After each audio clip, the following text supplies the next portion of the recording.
kita ni bila nak sampaikan dakwah, yang penting kita boleh bercakap. Kita boleh bercakap. Kita nak orang dengar kita bercakap, walaupun kita terpaksa tunduk kepada orang buat seketika. Tapi kalau kita dah apa ni, mula-mula berdepan dengan orang, memang orang tak nak terima dah kita. Tak nak dengar dah kita bercakap, habis. Dan nak wujud dengan apa? Takkan wujud dengan mata saja. Bukan wujud dengan apa ni, mulut umat kami. Islam ni dia cerita mengenai sesuatu yang adil. Bila sesuatu yang adil, dia kena dengan orang, tak ada apa. Orang bukan Islam ni, saya rasa lambatnya mereka untuk menerima Islam itu kerana Islam itu dipandang serong. Kerana dimomokkan dengan apa? Kefahaman-kefahaman yang salah. Dan kefahaman yang salah itu mesti diberikan penerangan. Bila orang dengar penerangan yang tepat, orang boleh terima.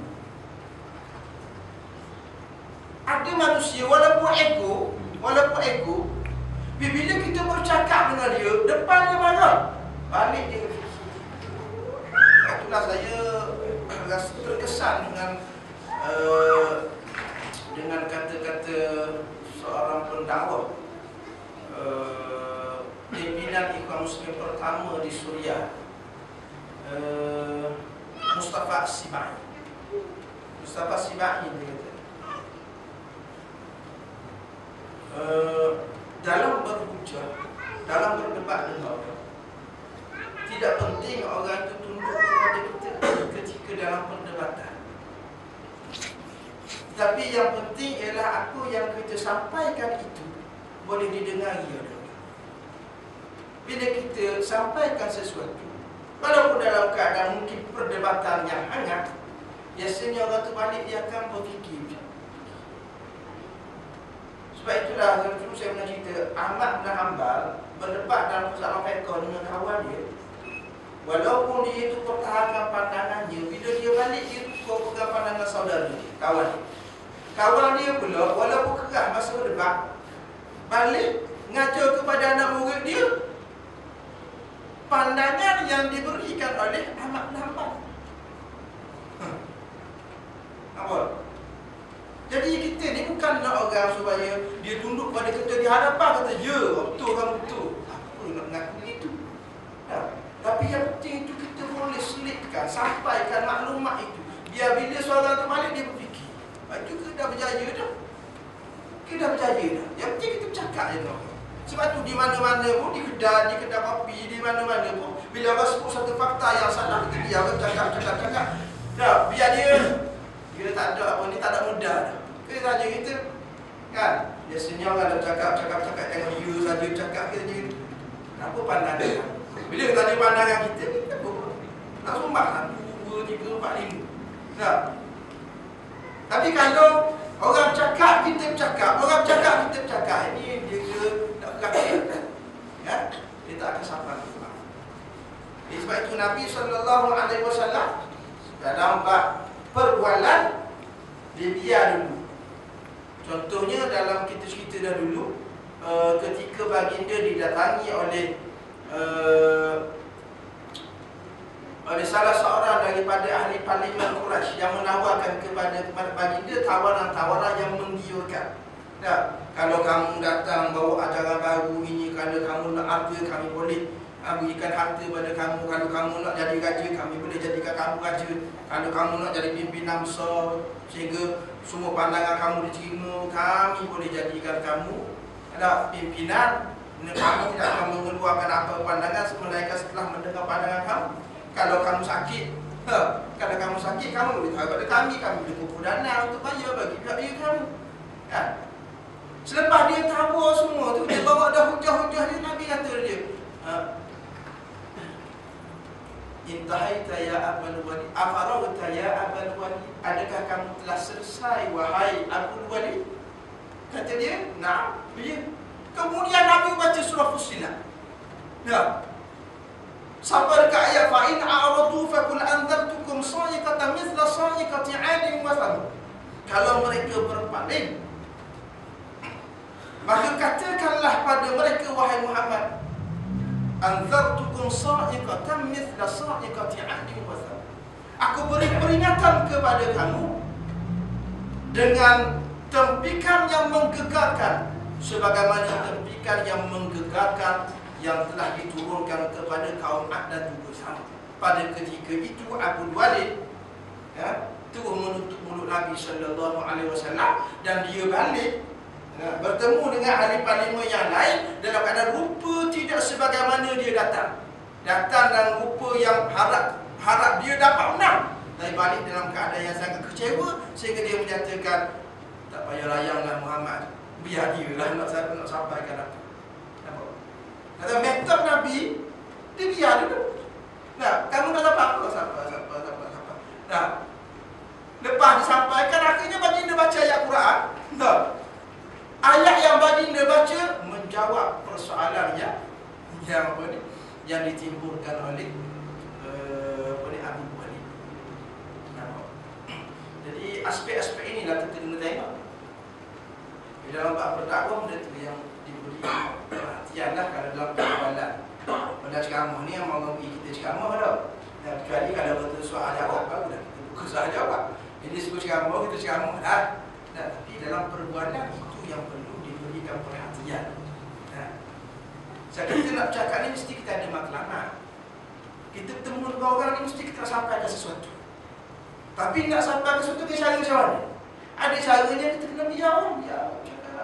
Kalau orang diam, kita lah pula bercakap. Betul tak? Yang penting setiap orang memainkan peranan. Jadi Mus'ab bin Umair dia berjaya Islamkan Usaid bin Hudayr. Usaid bin Hudayr bila dia belum Islam, dan dia kata kepada Mus'ab, kalau kamu dapat tarik seorang daripada pimpinan Aus, kamu akan dapat tarik yang lain. Siapa dia? Sa'ad bin Mu'az. Jadi Usaid bin Hudayr bila dia bertemu dengan Sa'ad bin Mu'az, tadi datang dah kena maru. Bila balik saja, Sa'ad bin Mu'az ada kawan-kawan dia boleh tengok Usaid bin Hudayr, dia kata Usaid tu balik tidak sebagaimana waktu dia pergi. Pergi dah kena maru, balik dia dapat dah tenang. Highlight. Bila sampai dekat dengan Usaid dengan apa ni, Sa'ad bin Mu'az, dia kata, dia kecek pula, dia tipu Sa'ad bin Mu'az.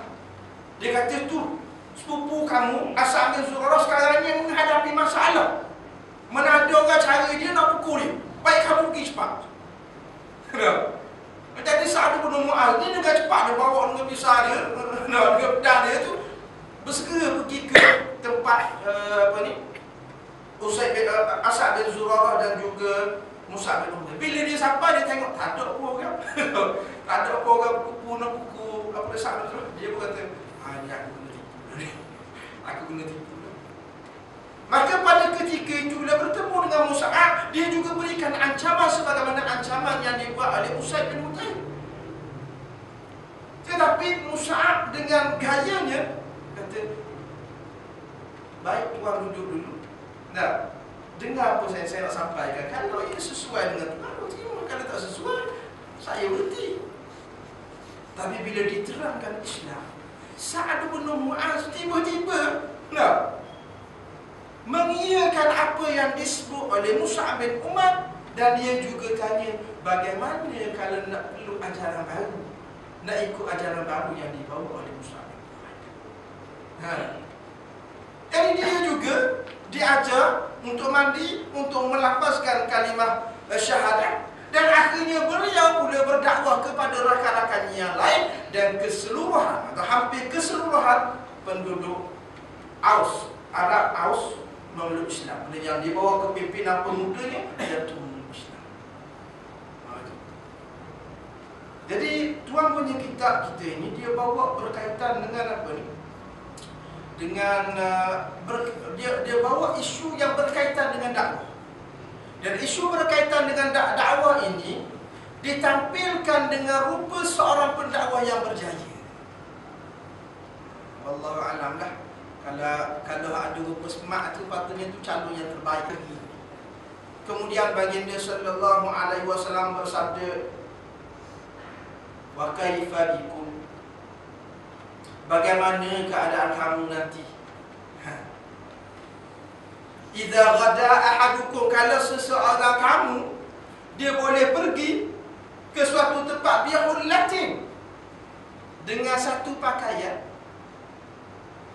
wa raha bihullatin, dia boleh keluar waktu pagi dia dengan satu pakaian, dia pergi pula pada waktu petangnya dengan satu pakaian yang lain. Sama Mus'ab, dia pakai satu pakaian. Nah, tadi pun masa dia mati, dia sebut tadi, kita baca mula kan, dia mati pun satu pakaian panjang dia pun tak cukup nak tutup dia punya badan. Dah kan dia orang kaya masa di Makkah Al-Mukarram. Nabi bila tengok Mus'ab bin Umair, Nabi ambil situasi tersebut, Nabi buat bayangan kepada para sahabat. Bagaimana keadaan kamu nanti kalau waktu pagi kamu keluar pakai satu pakaian dan keluar pakai pakaian lain pula. Jadi para sahabat jawab, kalau begitu ia lebih baik daripada hari ini. Pasal apa? Pada ketika itu suasana yang mewah, suasana yang selesa. Pada ketika itu natafarrahu lil ibadah, kita boleh untuk melapangkan masa, meluangkan masa untuk beribadat kepada Allah Ta'ala. Terlepas yang lainnya, bukan sekadar pakaian, makanan pula. Seseorang kamu datang dengan makanan dihidangkan di hadapan dia, bagaimana? Kita orang hidang lagi hidup. Pakaian kita ini dah pagi lain, tak lain ke tak? Lelaki mungkin dah satu pakaian, perempuan boleh satu pakaian, biasa dua tau. Dah dua, tiga, malah lain pula. Mana boleh pakai dah tapi berlepas. Tak boleh pakai dah ni. Lelaki dia tak apa pakai baju tu, mari baju tu, ini baju tu juga. Tak apa dia, apa tak boleh dia. Dia nak pakai lain. Ke mana? Rasa tak cakap untuk keluarga saya saja tak. Rasanya begitu belaka saja. Nah, Muslimat kita di Malaysia ni lah. Bukan negara Arab, bukan negara India dah. Bukan negara Afrika, dan negara kita di Malaysia. Dan dalam keadaan kita mewah pada hari ini, bolehkah kita tafarruq ibadah? Boleh tak kita luangkan masa untuk ibadat saja je? Tak boleh juga. Tak boleh juga. Itu masalah dia. Jadi sahabat andaikan bila berada dalam keadaan nikmat yang sebegitu, mana bolehlah untuk ibadat pada Allah Ta'ala saja. Tapi Nabi kata, keadaan kamu pada hari ini lebih baik daripada keadaan kamu nanti bila kamu itu diberikan kenikmatan seumpama itu.